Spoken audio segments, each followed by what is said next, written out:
Alan Ritchson strode onto the set of The Late Show with Ritchson Colbert with the magnetic presence of a man who knew both his worth and his audience.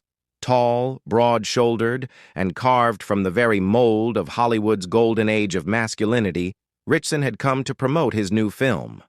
But what followed was something no one, not even the producers or the ever-unflappable Colbert, could have anticipated.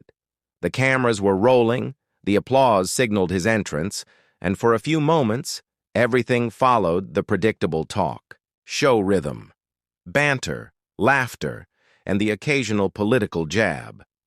But then a seemingly innocuous question flipped the entire segment on its head. Colbert, known for his quick wit and razor-sharp sarcasm, made a comment that, under normal circumstances, would have passed as a joke. "So, Alan, when you're not punching bad guys on screen, are you also fighting them in the Whole Foods parking lot?"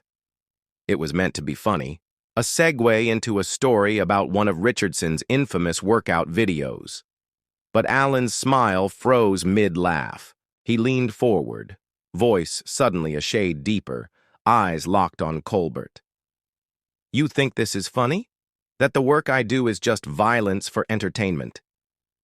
The audience, unsure if this was scripted or genuine tension, gave an uneasy chuckle. Colbert, sensing a change in tone, tried to lighten the mood. "Come on, Alan. It's all in good fun." But the actor wasn't having it. The temperature in the studio dropped. Alan sat upright, removing his earpiece as he leaned across the table. "You sit here every night mocking people, politicians, artists, even your guests, and call it comedy. But what I do, what I choose to represent on screen has weight. It has value. You think because I'm not spouting satire or selling books that it's somehow less?" Colbert, clearly taken aback, raised his hands in a diplomatic gesture. "Alan, it's just a show, man. We're here to entertain." Alan shook his head, his voice steady but stormy. "No, you're here to control the narrative, and I'm done playing nice." The producers began to buzz in the control room. Cameras were still live. Audience members sat stiffly in their seats, some exchanging nervous glances, unsure whether they were witnessing brilliant improvisation or the unraveling of a PR disaster. Colbert, ever the seasoned host, attempted to guide the conversation back into safe waters. But Ritchson stood up. The tension cracked like glass. "Maybe this isn't the stage for real conversations.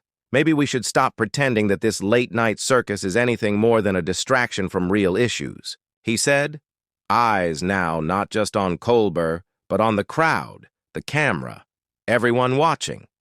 Security was called, not because Alan was violent, but because this wasn't part of the contract. The show, the image, the delicate balance between laughter and ratings, it had all been disrupted. As Alan Ritchson was gently escorted off stage, he didn't resist. He didn't shout. He simply turned once more to the audience and said, "Ask yourselves who really controls what you laugh at." And just like that, the screen faded to an emergency break. The headlines the next morning weren't about his film. They were about that moment. The one when Alan Ritchson walked into a comedy show and left behind a question no one wanted to answer. The aftermath was immediate and relentless. Within minutes of the emergency break, social media was ablaze. Hashtags like "Rar Ritchson's Colbert," "Rar Late Show Me Meltdown," and "Alan Unfiltered" began trending across platforms. Clips from Bootleg, audience recordings went viral. Some labeled Alan a hero for speaking truth in a world of scripted deception. Others called him unprofessional, arrogant, or worse. But Alan didn't care. For him, the moment wasn't about fame or destruction. It was about reclaiming the humanity he felt had been stripped from his profession.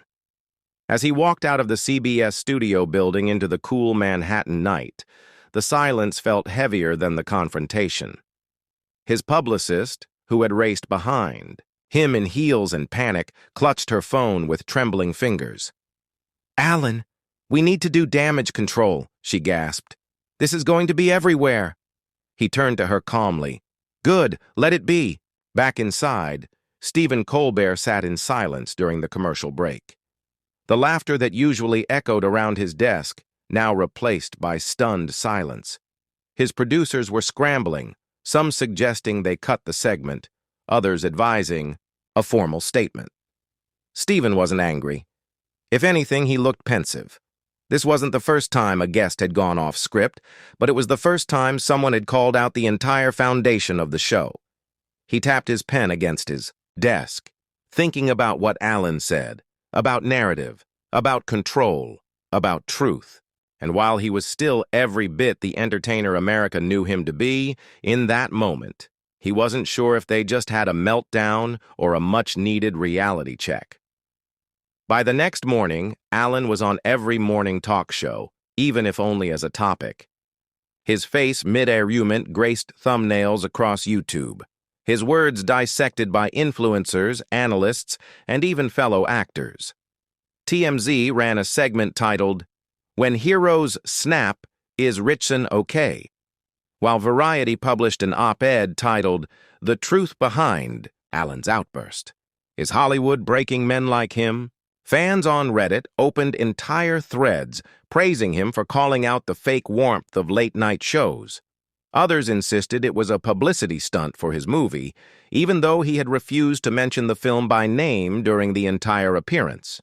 Alan, meanwhile, took refuge in a cabin upstate, far from the noise. He didn't check his phone.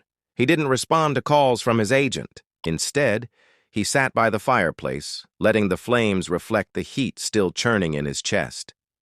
It wasn't just Colbert. It was years of being typecast, of having real stories rejected in favor of box office explosions, of being told to smile, flex, and shut up. It was the 1,000 interviews where he was asked about his abs, but never about the indie script he'd written and submitted anonymously. It was the endless grind of a system that valued charm over truth, virality over vulnerability. For once, he had stopped playing the game, and the world didn't know what to do with that. 3 days later, something unexpected happened. Colbert released a video, not on TV, not on The Late Show, but directly on his personal social media accounts. Sitting alone in a quiet room, he addressed the camera. What happened on the show wasn't scripted. It wasn't planned. And honestly, it shook me because Alan Ritchson didn't just confront me. He confronted all of us. The late-night format, the idea that we must always laugh even when the world burns. I may not agree with how he did it, but he wasn't wrong to want something real. The video went viral instantly. Comments poured in, some praising Colbert's humility, others calling it damage control. But for Alan, watching from his cabin, it was the first moment in days that he smiled.